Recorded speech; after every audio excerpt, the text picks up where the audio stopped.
a lot of different views out there. So, not saying that they don't have valid views, because they all have an interesting perspective on things. But if you look at the long-term studies, of which there are actually quite a lot, because we've been using the keto diet since the 1920s to treat these people with epilepsy. So it's one of the very few diets that's been around for almost 100 years. Yes. And in that period of time, we've been able to study large groups of people and see the effect, and it's been proven to be safe long term. So is it sustainable? Is it safe long term? Yes, it is. Yes. It's been proven. It's been proven with children and adults. It's been proven in a medical context and on general population. So welcome back to The Peak's Life Daily Chat. And heard this today and wanted to chat with you about it. Things that annoy me, much annoys me. But it is annoying when people put so much effort into becoming well, changing their life, and in a lot of instances that's around the ketogenic lifestyle. Put so much effort in, and they plan it, they communicate it, they execute it, and then the bloody naysayers come along and go, you can't do keto because or you shouldn't be doing keto, or why are you doing keto, and they challenge it. So what I wanted to do is just help out those people who are tuning in, because I know there's a lot of people out there who are either just starting keto or going through, and I think both of us went through this to some degree. When you say to someone, I'm doing keto, many people have an opinion, and their opinion is often based on their experience or their exposure or their education around keto, and that's sometimes woeful, but they feel the need to give commentary. And a lot of it is negative. They give negative commentary for a whole bunch of reasons. So I thought if we could help those people tuning in with maybe the top 5 naysays and how to rebut those. Yeah, no, look, I think, there are a lot of people out there who would love to know more about keto, but they're too afraid to ask. Yes. They're jealous of people's results. They are. And so a lot of jealousy out there, isn't there? Yeah, there's a lot of jealousy, and they're envious. So that comes out in challenges and pushbacks. And there are also a lot of people who believe what we've been told for the last 30, 40, 50, 60 years. Yes. And for generations of people who are in their 40s, 50s and 60s, they basically grew up with all the myths and the lies that are around at the moment. Absolutely, yes. That are now being debunked, that are now being challenged and pushed back. And what we know now is that what we were told 30, 40, 50 years ago is wrong. Unfortunately, we were taught that incorrect way of eating for many, many years, and for a lot of people it's very difficult to change their core belief if they were brought up with high carbohydrate, low fat type conditioning. Then it's very difficult. All right, so I'm going to put on my best naysayer voice. And Not the squeaky one, please. I've actually written down the top 5 today. That's how serious they are. And then my best naysayer voice, I'm going to say, Lynn, keto is just not sustainable, so you can't do it long term. Well, so the first thing I'd be saying to these people is, well, what do you mean about sustainable? What are you talking about, sustainable? Well, I think the challenge here is people see that there's a fair bit of effort involved in being strict keto, especially. And it takes a little bit of while for people to change their routine and get comfortable with it. And I think there's 2 things. First of all, I think people think it's not sustainable because it involves a fair bit of food preparation and planning, and so it's almost a long-term, it's not a diet, it's a long-term eating plan. And then I think they're also questioning the sustainability. Is it safe for your body to be ketogenic for life? And I think, when we break this one down, the ketogenic diet, well, when we don't usually use that word diet, but we'll call it the diet for now. The ketogenic diet came originally from work that was done on epileptics. So it was used as it was a therapeutic intervention. Yes. Something that was used to control epilepsy. And I think anything that's used in that therapeutic context or medical context gets labelled as something that's only for sick people or only for people with epilepsy. Yep. It's not for the general population. But what we know is that the keto diet and the keto lifestyle have benefits for fit people, for sick people, anybody battling major diseases. There's very few people who shouldn't do keto. So we've been able to prove through lots of studies that it's very, very safe. It's very possible to do keto long term and for it to be sustainable. There's no adverse effect to being in ketosis, which is what you are if you're on the ketogenic diet. There's no adverse effect from being in ketosis all the time, long term. Now there are people around who would advocate perhaps you should cycle carbs. You might have 1 or 2 carb days a week, and there's a lot of different views out there. So, not saying that they don't have valid views, because they all have an interesting perspective on things. But if you look at the long-term studies, of which there are actually quite a lot, because we've been using the keto diet since the 1920s to treat these people with epilepsy. So it's one of the very few diets that's been around for almost 100 years. Yes. And in that period of time, we've been able to study large groups of people and see the effect, and it's been proven to be safe long term. So is it sustainable? Is it safe long term? Yes, it is. Yes. It's been proven. It's been proven with children and adults. It's been proven in a medical context and on general populations. All right, then. So you've got me on the first one. But there's a lot of fat, and fat makes fat. That can't be healthy. So this is the classic myth. The classic challenge. This is the classic myth that fat makes you fat. So when you eat fat, you get fat. And that's, if you think about it, why do people think about this? If I take butter and, I look at it and I say that's fat, and the stuff on my stomach, the roll on my stomach is fat, well, they're the same thing. So therefore, if I consume the butter, it's going to end up on my stomach. Yes. So I completely understand where people are coming from with that perspective. And also, again, because we've been brainwashed for so many years that eating fat is bad for you. Everybody believes that, or let me say it differently, everybody is fat phobic. Everybody has been eating low-fat diets for a long time. Absolutely. And we were told, low-fat diet, increase your whole grains, eat the healthy foods. And so everybody does have this fat phobia. But fat does not make you fat. So when you eat fat, what happens is when I eat fat in my diet, if I'm not eating carbohydrates, then that fat will go into the body and the liver will process that fat and it will manufacture ketones, and those ketones are what the body uses for fuel. When I'm in ketosis, if I then add in intermittent fasting, what I do is I push my body deeper into ketosis, and because I've limited my calories, my food intake, I'm actually going to eat my own fat. So the body's going to eat its own fat stores. So fat doesn't make you fat. What does make you fat and what makes you very ill and unhealthy is eating fat and carbohydrates. Yes. So if I'm eating lots of bread and pasta and pizza and I put fat on top of that, well, that is a recipe for disaster. That will make you fat, it will damage your body, and it will make you very sick eventually. Good. So we've debunked myth number 2, fat does not make fat. Fat does not make fat. But keto is a high protein diet, there's just too much meat. And this one is a real big misconception. Yes, all the naysayers out there think you have to have copious amounts of meat or protein. And I think where this came from is when the keto lifestyle, the keto diet first became popular, you would see lots of pictures out there of big juicy steaks or bacon and eggs. And people started talking about bringing back traditional breakfasts especially. So, for the last 20, 30 years, people have been eating, cereals and Pop-Tarts and bread and toast and croissants and bakery items all for breakfast.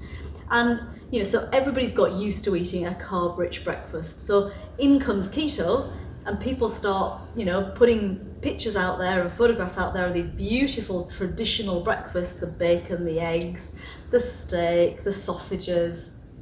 And so we've got a breakfast, and if you think about one of those big breakfasts, big traditional breakfasts, there's actually quite a lot of meat in it. There is, absolutely. And so if you're somebody that doesn't love meat, or even if you're a vegetarian or a vegan, you see that, and you see that publicity and propaganda, and you start to believe that keto is actually quite a high protein, high meat diet.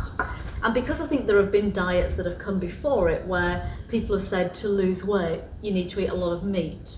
The Atkins diet, Of course. was very much a meat and some fat on the side sort of diet. So people have got this misconception that keto is all about meat. The reality is very, very different to that. It's quite a small percentage of the overall, isn't it? It is. It's a moderate to low protein diet. So what is high is the fat.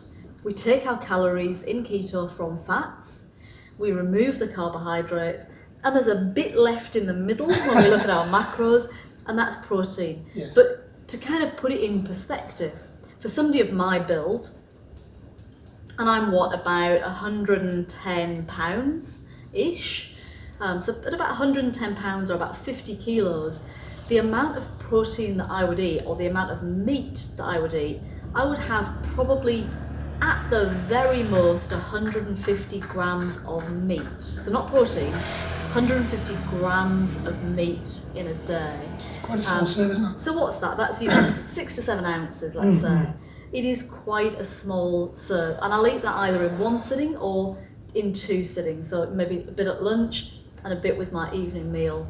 That is not a lot of meat, and if I take that back to its protein content, I'm looking at perhaps 1.5 to 2 ounces, maybe around 50 grams of pure protein. Yes. And again, that's not a lot. So just think about that. I'm looking at the palm of my hand, and I'm saying that palm of my hand, probably 1.5 times, Yes. is the amount of meat that I'm going to eat In the entire day. in an entire day. Yes, that's not the huge steaks every meal, is it? It's definitely not. First of all, I could never consume something of that size. Absolutely. If I was looking at a steak, it would be a very small piece of steak, perhaps 90 grams or 3 ounces at the very most. So that's actually quite a tiny little steak. And then I'd surround it with the vegetables, with my healthy fats, perhaps with some olives, some nuts, some cheese. So I'm going to have a plate where really meat is the smallest part of my plate. So it really is not a high protein diet. Excellent. All right. Challenge number 4. Bring it on.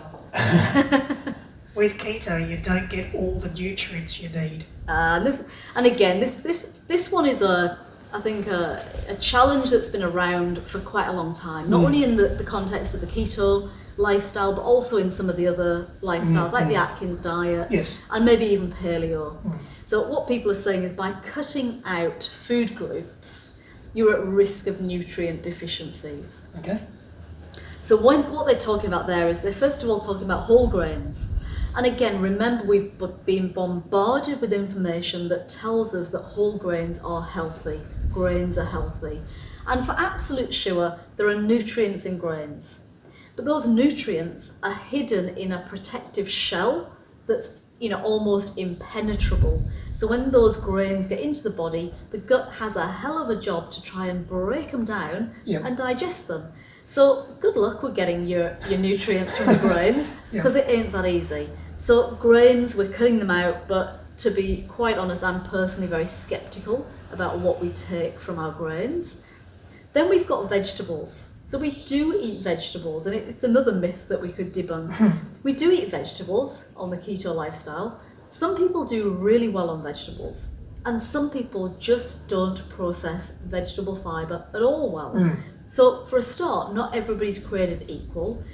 And then what we do is we do favour the above ground vegetables, the green leafy vegetables in the ketogenic lifestyle. We don't eat the below ground vegetables because they're starchy, they're high in starch and sugar, they're high in carbohydrate, and so we don't eat them. And also what we get today, not the vegetables that our bodies were basically, designed for years ago. So yes, we're cutting out some of those vegetables, but remember what I always say, and we talked about this on keto fruit and veggies. Your vegetables are grown in mineral deficient soils. They are. So the soils are so overworked. The commercial vegetables. It's different if you're growing these in your back garden. Absolutely, yeah. So we'll put a caveat in there. If you do grow your own, you're probably getting a lot more nutrients anywhere. But look, we're talking about the commercially grown vegetables. The nutrients have gone from the soils. They're transported.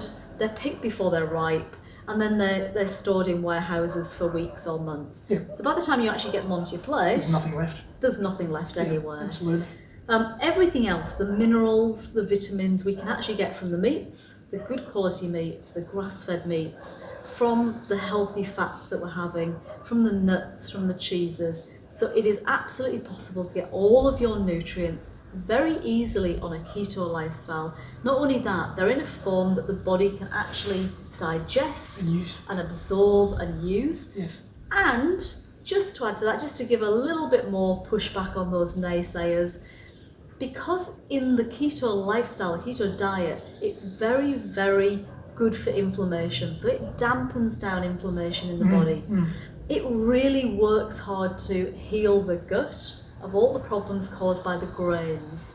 And so what we end up with is a body that's in perfect condition to absorb everything that we give it. So you don't need the quantities of nutrients, you don't need the supplements. And then because you're getting a whole foods diet, you're not eating processed and packaged foods, you're probably getting way more nutrients than the average person who's eating junk foods and takeaway foods. So you've debunked another one. Indeed, and I've saved you money because you're not having to have all those expensive supplements. Winner, winner. Keto is not healthy, it just dehydrates you. And again, this is a really interesting one. It's a very popular one, isn't it? I've got to get technical on this one, sorry. Go deep and technical. All right, so why does that myth occur and that challenge occur? Because there's a lot of information around about how when you go on keto, you lose water. And so because of that, you will see when you Google dehydration and keto, you will see lots of information around you must drink water. Mike, you must drink water. You must drink water, you must replace your electrolytes. And so people look at that and they go, oh, that's a bit scary. Am I going to get dehydrated? Understand. And they hear that, they hear the fact that in the first few days you lose all this water weight, and so they start to worry about it. Yes. They worry about the kidneys, and they worry about, causing kidney damage. All right, so where does it come from? That myth comes from the fact that when you're a carbohydrate eater, so when you eat your pizzas and your pastas and your breads and all those things, basically your body is storing glycogen. So it takes those carbohydrates, turns them into glucose, it basically then stores, the liver then converts it and stores glycogen in the muscles and in the liver. And it has to use water to do that. So wherever you've got this glycogen stored, you've got water stored with it. Right. Now when you switch over to keto, you don't need that glycogen anymore. So basically your body burns through what it's got, a couple of hours worth. Once it's burned through it and your body realizes that it's not getting any more carbohydrates, it no longer needs that water, and there's signals that go through your body to tell your kidneys to release the water. Yes. And that's because you simply don't need it. You had to have it when you were in the carb state because you had to hold the glycogen in your muscles. So there is a scientific reason why your body holds on to water. Yes. There's a scientific reason when you go into ketosis that you release the water. Yes. So the first couple of days you do release water. That does normalise. So it doesn't continue to be lost. Just balances out. It just balances out. But on top of that, when you lose that water, when the water goes through you, you lose some of the important electrolytes, which is the sodium and potassium often goes with it. So all you've got to do when you're on keto is to make sure that you drink water, which is the advice we give to everybody on every diet. Absolutely. And you have a bit of Himalayan pink salt or a nice sea salt. And what that's going to do for you is give you sodium. Make sure you've got the right sodium balance in your body. When you've got the right sodium balance, potassium will balance out as well. You'll get potassium from your foods, things like avocados and spinach. Yes. So you've got lots of natural sources of potassium. Your electrolytes will be in balance, and you won't be dehydrated. You won't feel dehydrated. You'll actually feel great. Absolutely. All right. So definitely a challenge that can be pushed back, and that naysayer can be put to bed. What about this one? Keto is not good for you, increases your chance of heart disease. Well, again, this is an interesting one because it comes from that same place that we talked about earlier. We've been told for years and years and years, fat is bad. Fat is bad for your heart. Eating fat will basically give you heart disease. And that's because way back, a guy called Ansel Keys came up with this theory. He did lots of research and lots of studies, and then he selected certain data. So he didn't do it analytically, he didn't carefully use all of his results. He chose the results that would support a theory. And his theory was that heart disease was caused by fat, and fat also caused high cholesterol, and those things all contributed. And we now know different. We now know different. We now know that it's actually not the fat that causes heart disease, it's the sugar and carbohydrates. What we now know is that fat is essential in the body because fat makes cholesterol. The body transports hormones around the body. The body transports hormones on the cholesterol molecules. So we need the fat, we need the cholesterol, otherwise our bodies don't function well, we get tired, we have hormone problems, we have mood swings, we get depression, we get anxiety. So fat is really important. Fat doesn't clog up your arteries, it doesn't do all those terrible things that you were once told. Sugar and carbohydrates do, and those bad fats, the polyunsaturated fatty acids, the omega-6s, the safflower, sunflower, canola oil, those industrial seed oils that are highly refined. These are the ones that cause the damage. And I'm gonna dip into a story just to add a bit more value on this one. Go for it. So my father, not everybody knows this, but my father died age 50. All right, and he was a working guy, so he was working class and worked in the steel mills. He consumed a lot of carbohydrates. He ate white bread, everything was white. He'd make a sandwich with white bread, chips, crisps, lard, so fat from animals, and then he'd salt it. Beautiful. And he ate copious quantities of carbohydrates. He also drank an enormous amount, and he smoked. Now, he died age 50 of a massive heart attack. So when we talk about heart disease, this guy basically died in his sleep, 2 o'clock in the morning. Nobody knew that he'd had the heart attack. It was so big it killed him outright. Now, after that, everybody at the time said he had cardiovascular disease, so heart disease, caused by fats, because he ate a lot of lard and he ate all sorts of fatty meats. Everybody said, that's why your dad died. So for many, many years, I was freaked out about eating fat, and I was freaked out about my heart health, because my dad died age 50. Of course. So I went lower and lower and lower in fats in my diet, to the point where I almost didn't have any fat. And my health declined and declined and declined, hand in hand with the reduction in fat. Nothing really changed in my cholesterol, but I started to feel tired, moody, irritable, fatigued, I didn't sleep well. Everybody told me to eat more carbohydrates, and this went on for many, many years, and I tried all sorts of changes. I went vegetarian, I tried everything. Eventually, I found the keto lifestyle, and I went onto keto, but I was absolutely terrified. I was terrified because I thought, if I eat fat, then I'm going to have heart disease. Of course, because yes. of, that's what happened to my dad. Yeah.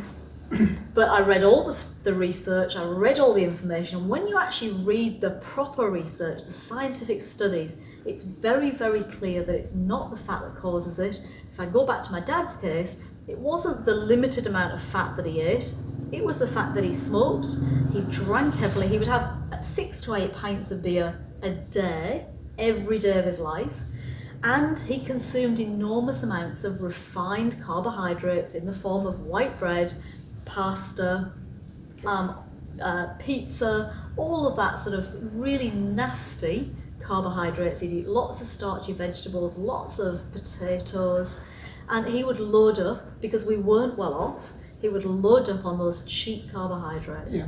So I very firmly believe that my dad died of the carbohydrates that he ate and drank and the fact he smoked, and not because of fat. So if I'm confident to eat fat and have the keto lifestyle With your background. with my background, and only a couple of years from being 50, Yes. then I think that should debunk the myth. All right, last challenge for you. Keto is too expensive and too time consuming. Is a common one. It's a very common one, and so many of my friends, so many people I meet say this to me. They say, "Oh, Lynn, you look amazing, you look great, you're in amazing shape, you work out every day, you're beautiful and toned, your skin's great, your eyes are clear, your eyes shine, But isn't it hard work? Yep. It costs a lot. You must be able to afford it. And, I don't have the time for it. I'm going to really push back on that. When I first went onto keto, I would say, yes, it took me a bit of preparation time because I had to get my head around what Like anything is, you have to figure out what to do. You have to research the recipes and Absolutely. you have to learn how to make them and you have to do a bit of food prep. But now I can honestly say that I don't spend any more than 30 minutes a day on my food preparation. I totally agree. Because, on a morning I have You a make bullet. me do it. I do make you do it. That's How many right. hours do you spend? No. I spend at least 8 Just hours a kidding. day. No, but once you do become comfortable with food prep, you're right. So, basically my morning, I don't have a morning breakfast, so I save on my food preparation for breakfast. I have a bulletproof coffee, which takes me 2 minutes to make. I then have a small lunch, which might be some cooked meats and some cheeses. I then have an evening meal, which might be a small piece of meat, some vegetables and some fats. Everything is prepared and cooked in less than 30 minutes total. Absolutely. And it's not expensive. And the reasons it's not expensive are you can use all sorts of interesting cuts of meat, Yes. which I'll come back to in a second. You actually don't eat a lot of quantity because we're eating a lot of fat, which means our meals become much, much smaller. We're not snacking continuously. Like I said, I have 2 meals a day and a bulletproof coffee. That's it. That's not a lot of food compared to in the past where I would have had 5 to 6 meals a day and snacks in between. In the past I would have eaten expensive protein powders and supplements, whereas now I go to the farmer's market, I buy beautiful vegetables, amazing grass-fed meats, and I buy my oils and butters from the farmer directly. So I'm getting really great prices. I buy seasonal produce, and seasonal produce is always cheaper. Absolutely. I don't buy all the imported fruit and veggies that we bring in at all times of the year, and they're the expensive ones. When it's not in season, it's expensive. And I'll just give you a really quick example of a meal that I made a couple of weeks ago. I bought a kilogram, that's 2.2 pounds, of gravy beef. Now, gravy beef is a very cheap cut of meat. The reason is it's tough as all bones. It really is tough as anything, and it's got all sorts of cartilage and chewy bits in it. So you've got to cook it long. So I chucked it into my slow cooker.